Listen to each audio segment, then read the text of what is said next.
Ouais. Alors donc, rebonjour, Michael Sinatra, toujours directeur du Centre de recherche interuniversitaire sur les humanités numériques, un regroupement stratégique du FRQ avec 80 chercheurs de 13 institutions québécoises.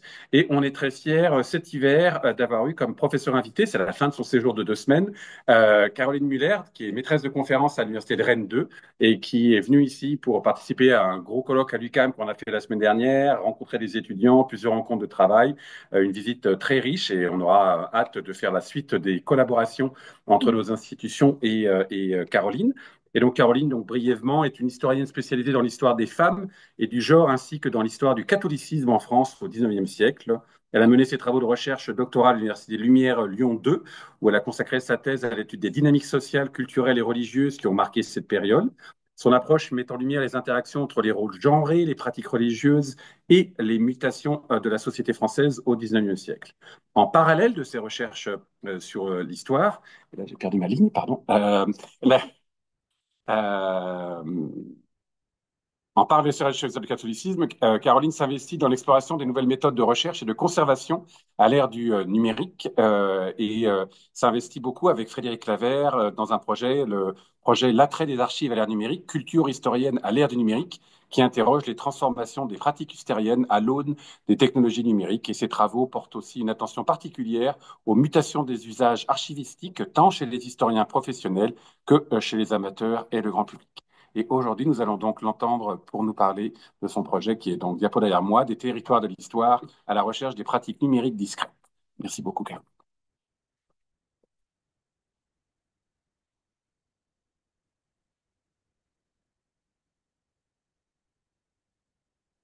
Bien, merci beaucoup, Michael, pour l'invitation et merci à tous et toutes d'être là.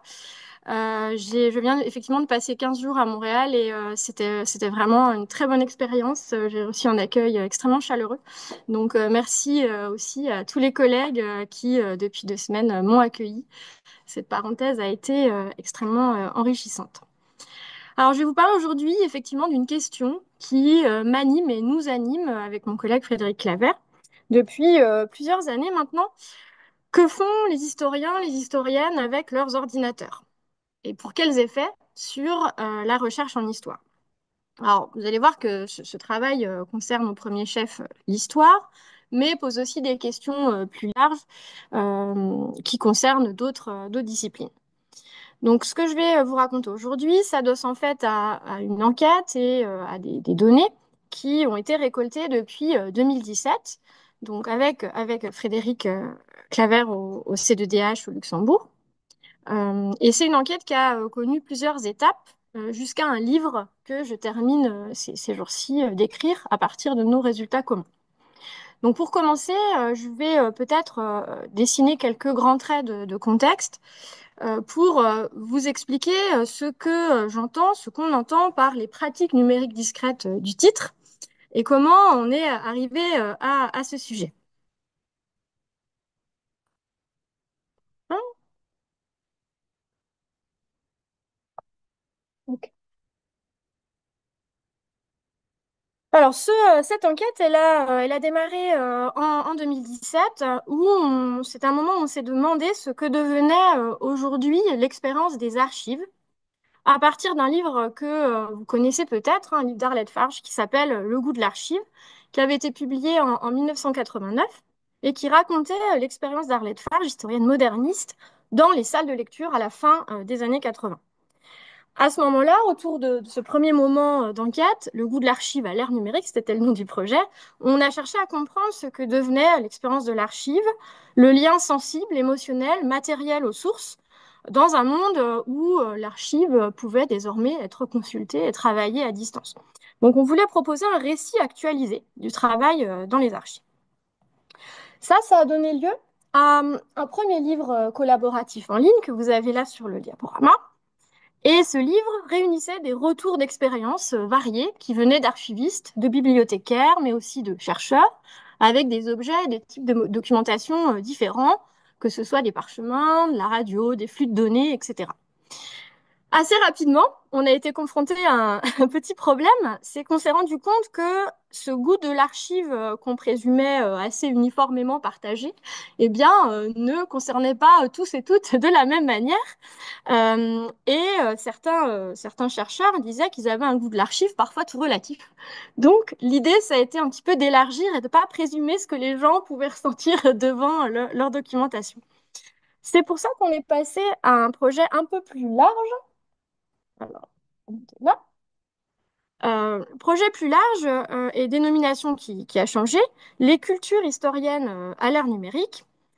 Et on s'est demandé à ce moment-là, plus largement, comment les historiens et les historiennes cherchaient, réunissaient et lisaient leur documentation dans ce contexte de numérisation des corpus de sources, que ce soit de la part des institutions consultées en ligne ou des chercheurs eux-mêmes avec la massification de la prise de photographies en salle de lecture. Alors, ça m'oblige à faire un petit peu de... Alors, il défile tout seul, c'est intéressant. Tout ça nous a conduit à ce qu'on a appelé les pratiques numériques discrètes de l'histoire. Ces pratiques numériques discrètes, on les a constatées au long d'un travail qui nous a conduit à observer toute une série de situations. Les séminaires de recherche, on a observé les moments où les chercheurs parlent de leur méthodologie.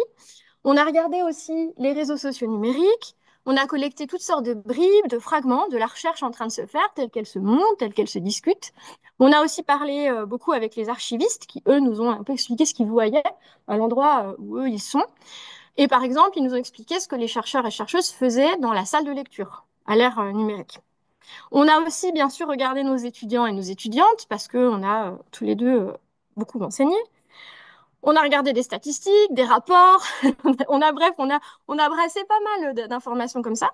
Et ça nous a conduit à repérer et inventorier plusieurs manières de pratiquer l'histoire à l'ère numérique et en particulier plusieurs manières de gérer cette nouvelle façon de travailler sur les sources.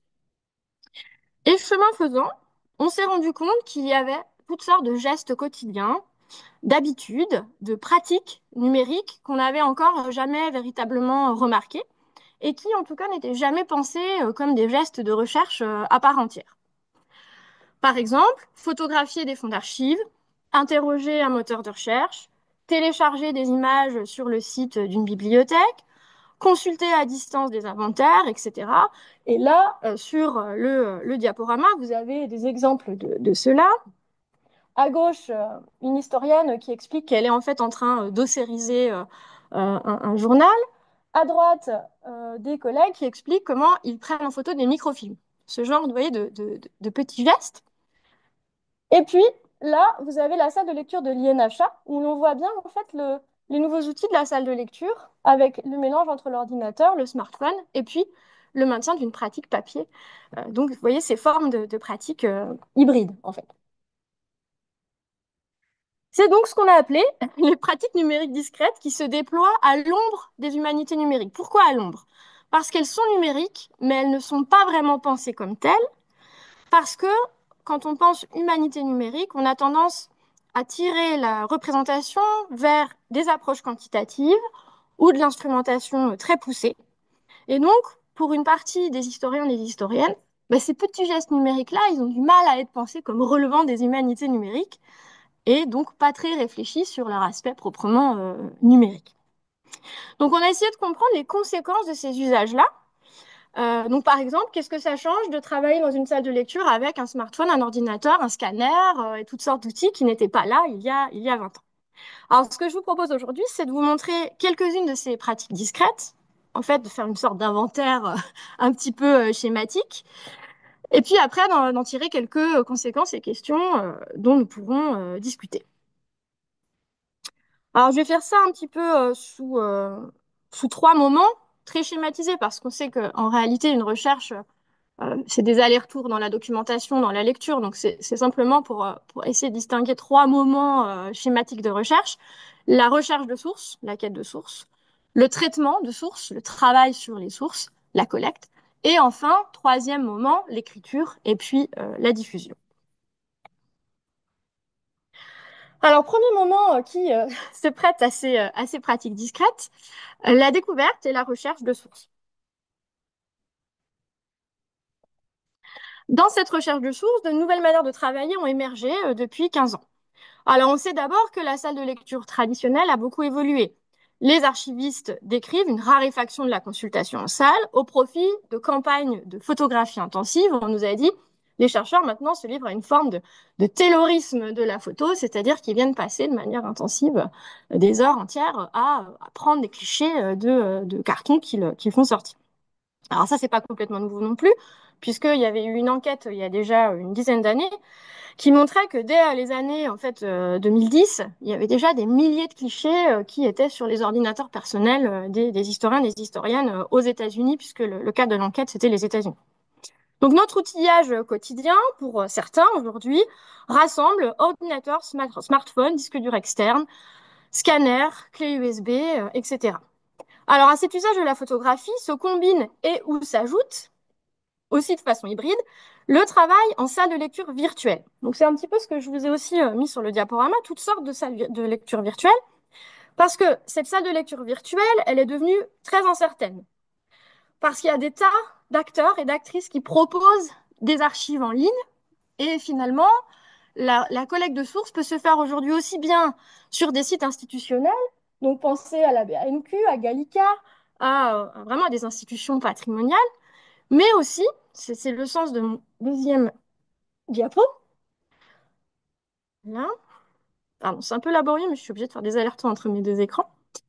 Elle peut aussi se faire sur des sites qui, au départ, sont pas forcément prévus pour accueillir des historiens et des historiennes, ou qui n'ont pas vocation à être institutionnalisés. Donc, par exemple, des sites de particuliers, d'érudits, qui vont mettre en ligne toutes sortes d'archives très, très précieuses, mais finalement qui ne répondent pas à ce qu'on pourrait imaginer comme étant une salle de lecture. Or, on se comporte sur ces sites web comme dans une salle de lecture. Donc là, vous avez un exemple, par exemple, en bas à droite du diaporama, le site de Michel Chevalier. C'est un historien érudit de Bretagne qui proposait toutes sortes d'outils de recherche extrêmement précieux, mais ce qu'il a fait n'a pas été reversé aux archives et n'a pas vocation à l'être en l'état. Alors pourquoi c'est important de préciser ça? Parce que évidemment, quand on a beaucoup d'acteurs différents qui proposent des corpus à la lecture, ça veut dire qu'ils ne les mettent pas en ligne de la même manière. Ça veut dire qu'elles ne sont pas inventoriées et décrites de la même manière. Donc on ne va pas travailler avec des ressources de particuliers comme on travaille avec des ressources peut-être très bien décrites de grandes bibliothèques ou de grands centres d'archives. Un autre exemple de ces pratiques numériques discrètes devenues massives, le recours aux moteurs de recherche. Alors, le moteur de recherche, c'est devenu un sujet d'angoisse pour beaucoup de chercheurs et de chercheuses, parce qu'on s'est rendu compte qu'il suscitait la crainte, par exemple, de trouver des documents fondamentaux qui nous auraient échappé au moment où on est en train d'écrire, par exemple, mais aussi que beaucoup d'historiens, d'historiennes avaient une forme d'anxiété face à l'impossibilité de tout lire. C'est-à-dire que le moteur, il remonte des masses d'informations et parfois on ne peut pas tout traiter. D'un autre côté, le moteur, c'est aussi devenu une porte d'entrée incontournable pour beaucoup de recherches parce qu'il permet d'entrer dans les inventaires et il est ce qui nous conduit aux documents, à la fois pour les corpus numérisés ou nativement numériques. Et savoir l'interroger constitue en soi un geste expert puisqu'il faut connaître le vocabulaire qui nous permettra de trouver la documentation pertinente. Alors, je vous ai mis au tableau un exemple un peu extrême.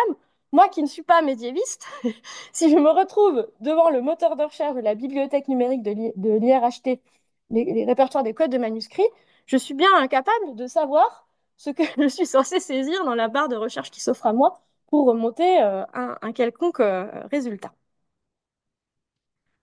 Autre moment important de la recherche, ensuite, travailler les sources, c'est-à-dire les traiter. Ce mot est un peu technique et il renvoie en histoire à ce qu'on appelle parfois le dépouillement avec ou sans transcription. Alors de ce point de vue-là, nos habitudes ont beaucoup évolué, puisque quand on photographie des fonds en masse, on cumule des milliers de clichés et ça nous oblige à adopter des formes de gestion documentaire qui peuvent se faire de manière tout à fait artisanale, hein, c'est le terme de la collègue dans le tweet que vous voyez à gauche qui présente en fait le tableau Excel avec lequel elle travaille ces photographies d'archives.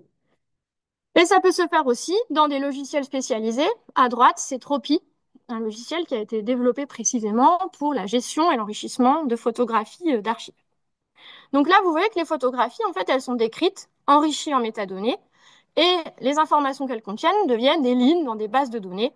C'est tout ce processus qu'on appelle la mise en données des sources. On perd des informations matérielles sur l'archive, mais on gagne des couches d'informations qu'on ajoute aux documents au long de leur traitement. Alors ensuite, il s'agit de lire et de dépouiller et parfois de transcrire. Or, la nature même de ce qu'on appelle dépouillement depuis maintenant beaucoup de temps, eh bien, la nature même du dépouillement a changé. Puisque dépouiller, ça désigne plusieurs gestes. Ouvrir un carton, prendre connaissance de son contenu, décider d'en conserver trace ou non, par la mise en fiche cartonnée, c'était les conseils des manuels d'histoire tout début du XXe siècle, hein. Et puis ensuite, on peut faire de la transcription. Donc la transcription, c'est recopier manuellement le contenu d'archives textuelles, que ce soit à la main ou via un logiciel. Alors la photographie rend a priori moins nécessaire la transcription, puisque finalement, pourquoi recopier longuement quand on peut revenir plus tard au document et n'en transcrire que les citations jugées utiles au moment où on écrit. Et les choix sont très variés en la matière. Si vous regardez un petit peu ce qui se dit sur la transcription, là, sur un réseau social numérique, il y a quelques années déjà, on voit qu'il y a des collègues qui continuent à transcrire beaucoup, d'autres qui vont préférer transcrire partiellement, voire même d'écrire via la dictée vocale, scanner, ossériser, etc. Donc, ce que l'enquête permet de montrer aussi ici, c'est qu'il n'y a pas ceux et celles qui continuent à transcrire manuellement, et puis d'un autre côté, ceux qui ne le font plus du tout. Il y a en fait toutes sortes de situations intermédiaires qui émergent selon l'outillage disponible et l'objet. Alors pourquoi ça c'est important? Parce que c'est un petit peu un enjeu d'appropriation documentaire, puisque la transcription, c'est pas simplement une opération juste de recopie. C'est aussi un geste intellectuel, ce qui fait partie d'un processus. Euh, la transcription, ça permet de s'approprier la langue d'une source, son univers, et ça a un effet dans la construction générale du savoir historique. Donc, cette transformation de la transcription, il faut la poser parce que cette question-là, il faut la poser parce qu'en fait, elle change la manière dont on va plonger dans l'univers d'une source. C'est la question de l'appropriation cognitive qui a été traitée très longuement en psychologie, en sciences de l'information et de la communication, etc. C'est la raison pour laquelle bien des historiens et des historiennes trouvent que le travail sur photographie d'archives est totalement inefficace et insatisfaisant. Parce que pour eux, ça ne permet pas cette plongée dans l'univers de la source. Et donc, ils continuent, pour certains, de travailler beaucoup en salle de lecture, à refuser tous ces types de dispositifs qui sont désormais disponibles. Troisième étape, un peu schématique, écrire et diffuser. Donc cette dernière étape de la recherche et l'écriture, vous le savez, s'est transformée en quelques décennies, que ce soit notre gestuelle, que ce soit le processus d'écriture, on peut désormais effacer des mots, des phrases, écrire et écrire sans laisser de traces. Les supports, les usages quotidiens de logiciels, Word, LibreOffice, Markdown, les logiciels de bibliographie, etc. Plus récemment, bien sûr, le développement des IA génératives et ce que ça peut faire à la rédaction. Et puis, ça change aussi les logiques de conservation des documents, puisqu'il y a ce souci désormais de la sauvegarde ou du versionnage, le souci des versions. Vous voyez, ça, c'est tout à fait euh, spécifique à l'écriture sur logiciel. Alors, ces changements, ils affectent directement l'écriture de l'histoire, en particulier parce que dans l'écriture historique, on a l'obligation de présenter les sources qui étayent l'analyse, d'administrer une preuve qui repose sur une documentation qui doit pouvoir être citée. Alors, ces sources, elles sont regroupées sous forme de listes, dans les annexes, dans les codes, dans les codes cités dans les notes de bas de page, tout au long du texte. Et théoriquement, chaque lecteur ou lectrice doit pouvoir retourner à la documentation citée pour reproduire le cheminement intellectuel de la recherche. Alors évidemment, ça reste virtuel la plupart du temps, puisque il est quand même relativement rare que systématiquement on aille revoir les cartons qui ont été utilisés pour produire une recherche. Mais c'est un petit peu le contrat d'écriture des articles et des livres en histoire. Cette situation-là, elle a été infléchie par l'entrée dans l'ère du lien hypertexte, puisque désormais, pour en tout cas ce qui est en ligne, ce qui est numérisé, on peut rapprocher la source et le texte historique D'un simple clic, on peut désormais ouvrir le document sur lequel s'appuie la démonstration. Et ça permet en fait des lectures augmentées dans lesquelles les sources sont beaucoup plus proches du récit qui les mettent en valeur. Alors ça donne lieu à des écritures multiples et diverses qu'on a vu émerger. Et ça aussi, cette multiplicité, on l'a vu au long de notre travail. Des écritures hypermédias qui vont relier entre elles toutes sortes de ressources de nature différente, images, sons, textes. Des écritures dites intermédiaires, c'est par exemple les billets de blog des carnets de recherche. Des écritures qui intègrent des couches de données, c'est de plus en plus les articles qui permettent de donner à voir du code informatique.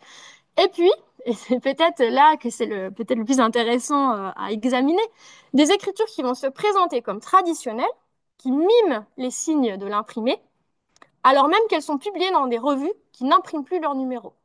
C'est-à-dire qu'on va par exemple reproduire des formes de pagination, alors même qu'à aucun moment il n'est prévu que l'article soit feuilleté.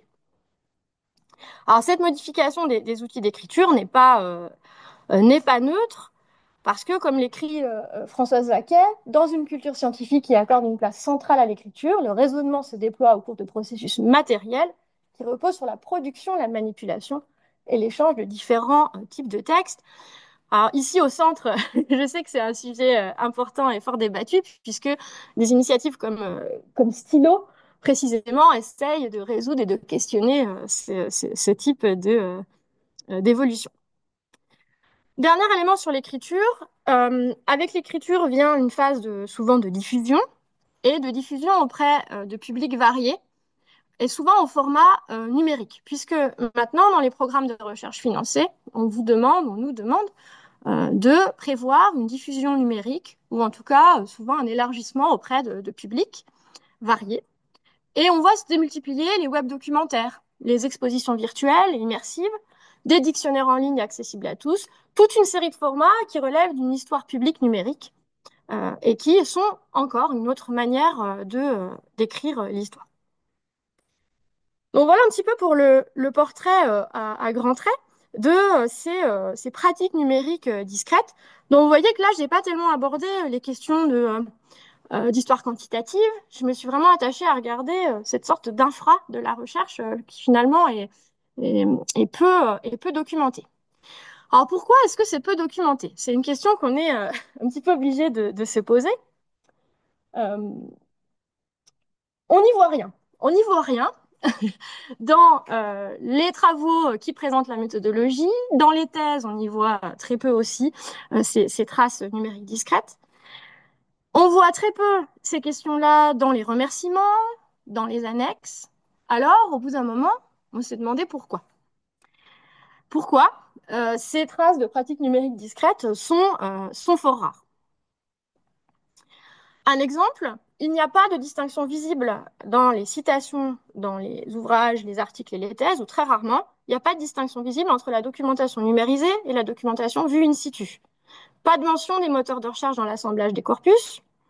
On remercie l'archiviste, le bibliothécaire, jamais le développeur qui a conçu l'interface sur laquelle on a passé l'essentiel de son temps. Comment expliquer ça?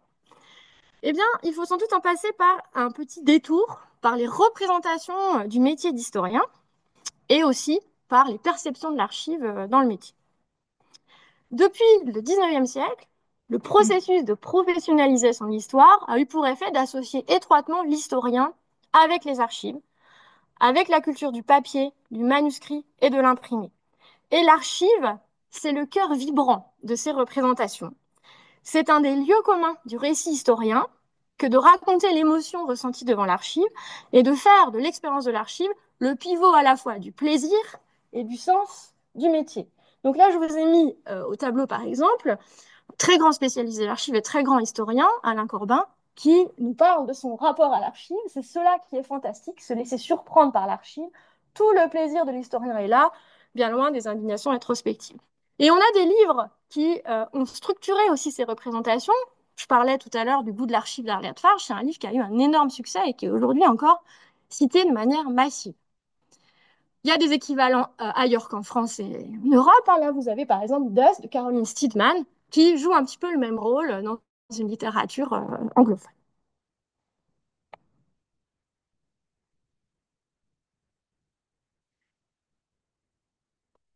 cela s'ajoutent les représentations de l'historien même. Puisque si vous regardez, je vais aller directement là, hein,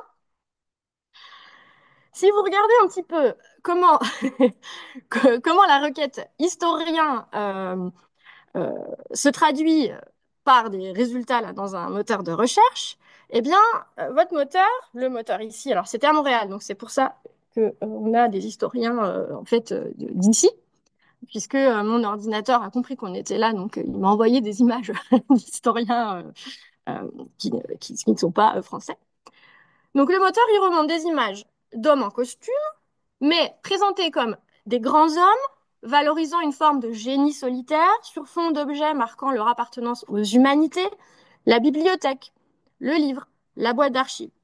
Et vous voyez bien que cet imaginaire-là, il est difficilement compatible avec le récit de gestes numériques. Ça n'encourage pas du tout à dire, par exemple, qu'on n'a jamais consulté de fond d'archives dans la salle de lecture parce que tout était numérisé. Donc, vous voyez que ces dits et ces non-dits de l'enquête historique s'expliquent sans doute pour partie par une certaine sociologie de la profession, par les représentations que la profession a d'elle-même, et ces représentations, elles ont des effets collectifs.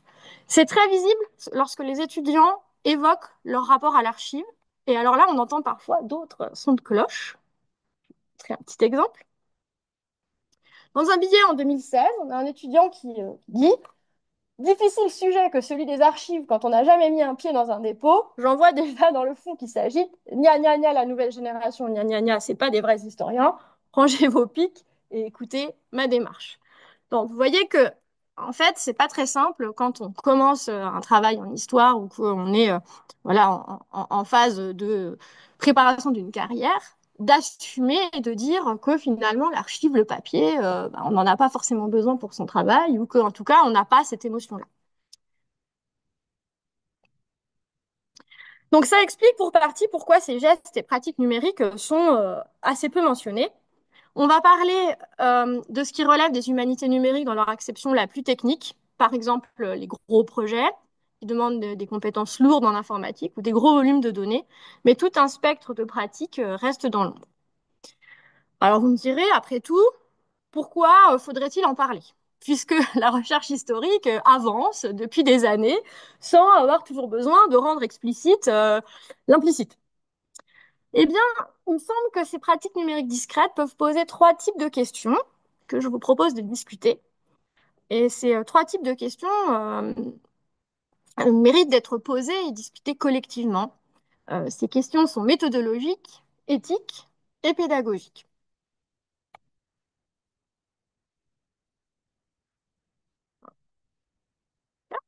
Je crois qu'il y a quelqu'un dans la salle d'attente. Alors, première série de questions. Des questions méthodologiques. Première question méthodologique, c'est celle qui a trait aux transformations de la critique documentaire qu'on voit apparaître dans ces pratiques numériques discrètes. Lire des sources à l'ère numérique, c'est souvent les lire sur un écran. Et ça, on en parle assez peu. Alors qu'en fait, l'ensemble de nos gestes dessine une diplomatique numérique, au sens où on essaye d'être attentif à assurer la traçabilité documentaire de la source, à maintenir la possibilité d'en comprendre la matérialité. C'est pour ça qu'on enrichit nos photos avec un travail de description de métadonnées.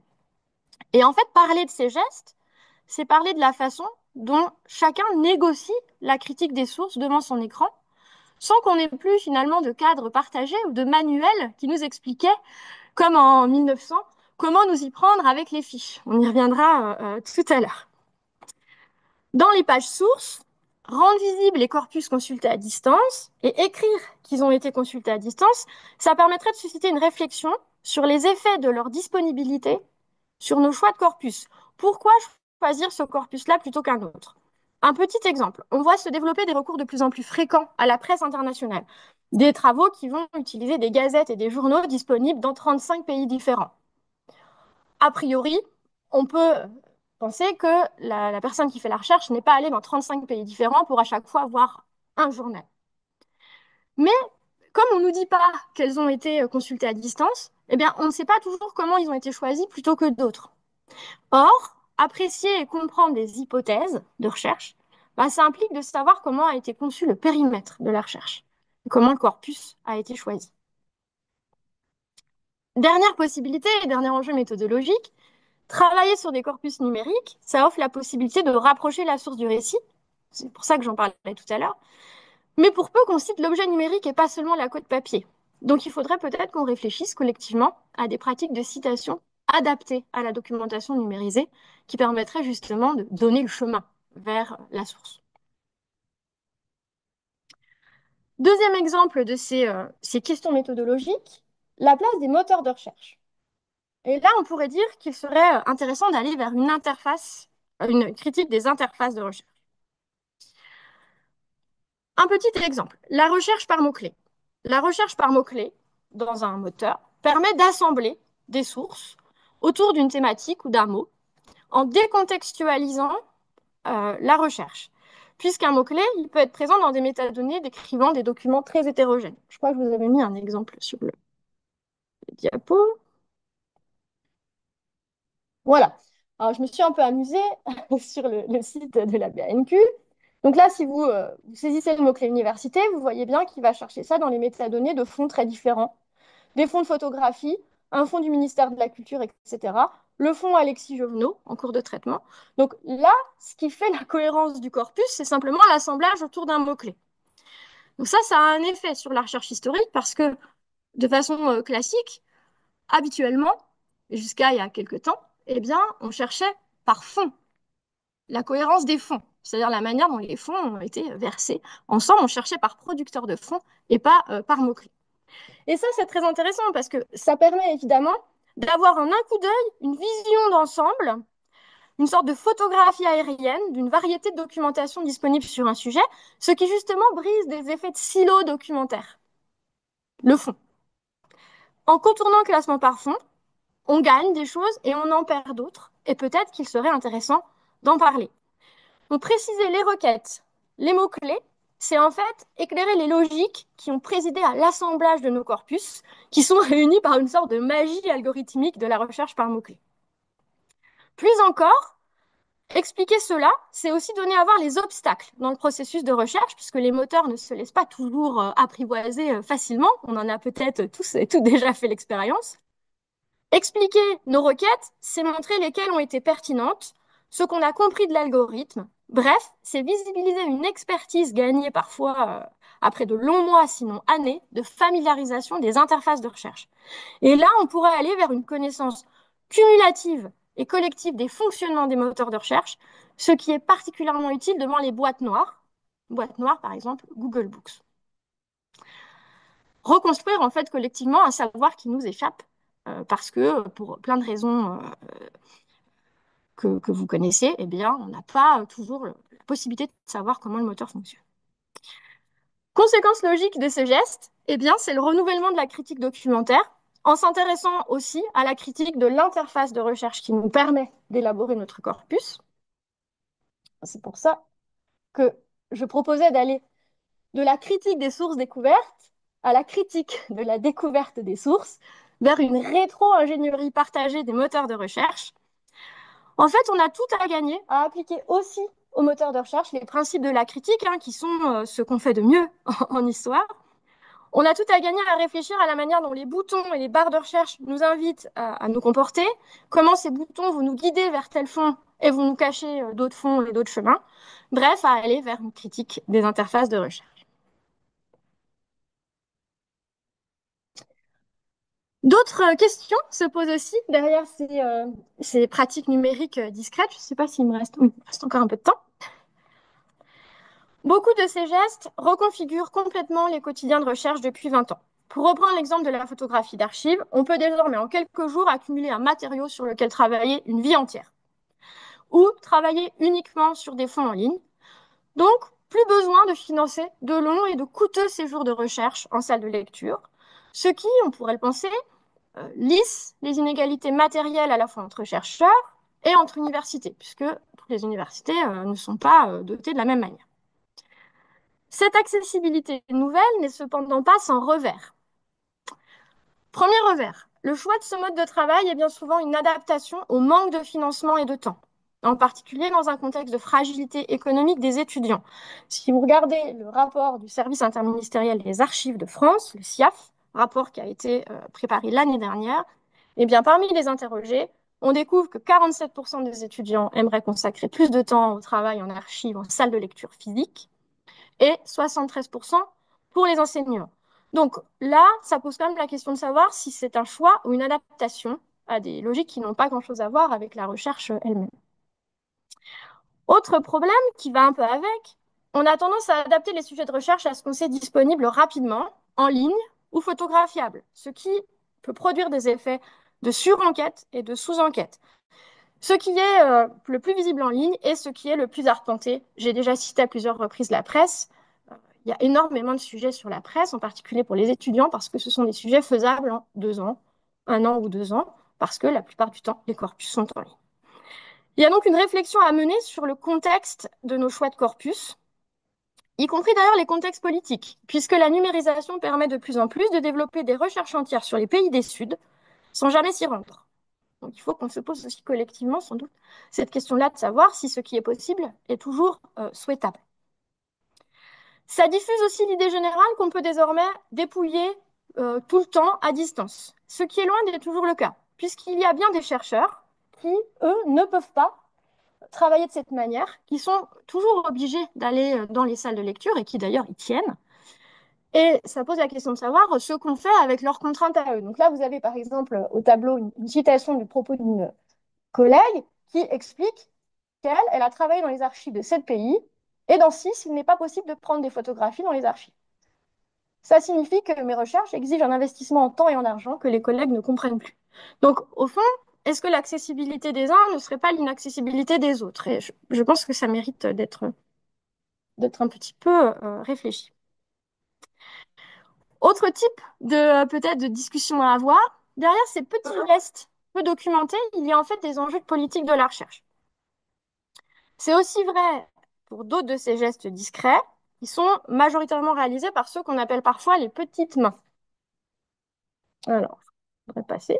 Oui, ma souris. Voilà.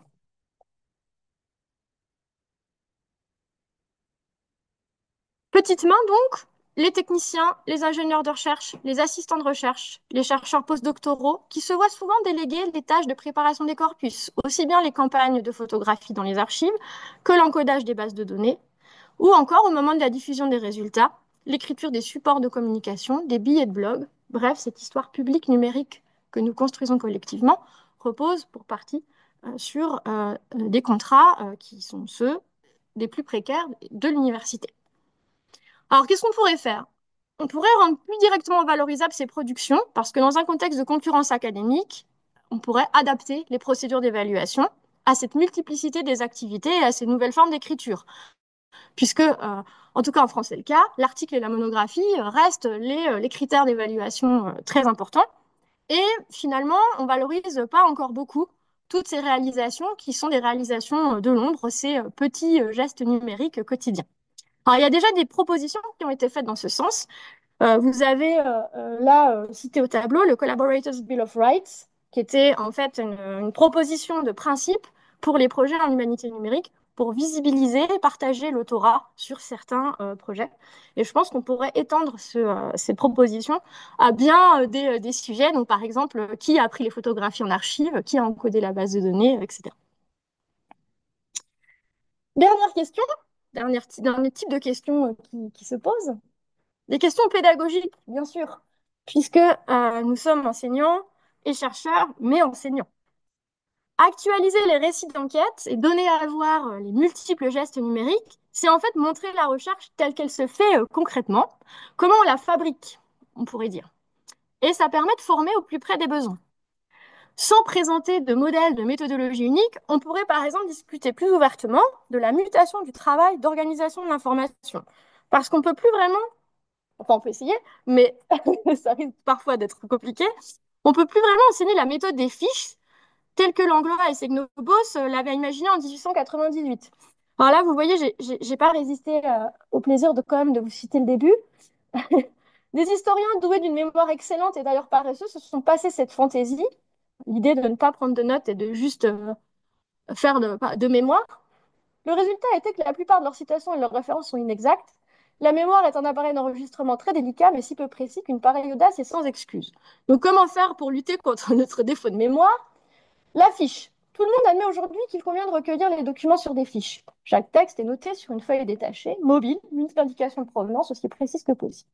Bon, alors, qu'est-ce qu'on fait de ça aujourd'hui, de ces conseils-là, dans nos formations? Un étudiant ou une étudiante qui vient nous voir en nous demandant comment organiser ses archives et ses sources, eh bien, qu'est-ce qu'on lui conseille? Et en fait, c'est des conseils qui sont tous sauf anecdotiques, puisque si l'on suit Langlois et Selinobos, il faut bien se rendre compte d'avance que ces habitudes, suivant qu'elles sont plus ou moins pratiques et heureuses, ont une influence directe sur les résultats de l'activité scientifique. Donc, il y a peut-être une discussion à ouvrir aussi sur la manière dont on enseigne l'histoire. Enfin, parler des gestes numériques discrets, c'est aussi rendre les étudiants plus sensibles à la pluralité des approches contre ces représentations un petit peu figées qu'on a vues tout à l'heure. Pourquoi? Parce que ça a un effet sur les choix de sujets et de corpus. En histoire contemporaine en particulier, il y a aussi toute une place à faire aux archives nativement numériques qu'on voit très peu dans les sujets et dans les thèses. On avait fait cette petite enquête en 2023 dans les thèses d'histoire contemporaine française et je m'étais rendu compte que même dans les thèses qui auraient pu mobiliser les archives du web, en raison de leur thématique, en raison de leur chronologie, parfois même parce qu'elles allaient chercher des sites web qui avaient été archivés mais dont elles citaient la page, en fait, la page en cours, eh bien dans ces thèses, il y avait une forme soit de méconnaissance, soit d'évitement, soit de contournement de ces archives du web. Et donc, on peut se demander si c'est pas justement lié à cette représentation de ce que c'est que le métier d'historien ou d'historienne et à une sorte de réticence à utiliser des corpus nativement numériques parce qu'on a l'impression qu'ils ne rentrent pas dans le travail de l'histoire. Donc, sensibiliser à la nature nouvelle de certains corpus, en fait, c'est aussi discuter des moyens de la critique documentaire. Les archives du web, c'est aussi un excellent support pédagogique pour réfléchir à ce que c'est critiquer une source à l'âge numérique. Terminé.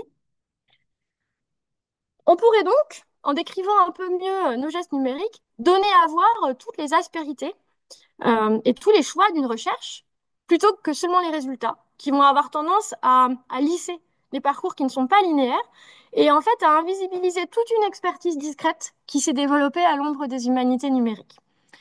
Ça paraît évident pour les projets très instrumentés que d'expliquer la méthodologie qui a été développée, mais c'est aussi possible pour ces gestes numériques plus modestes.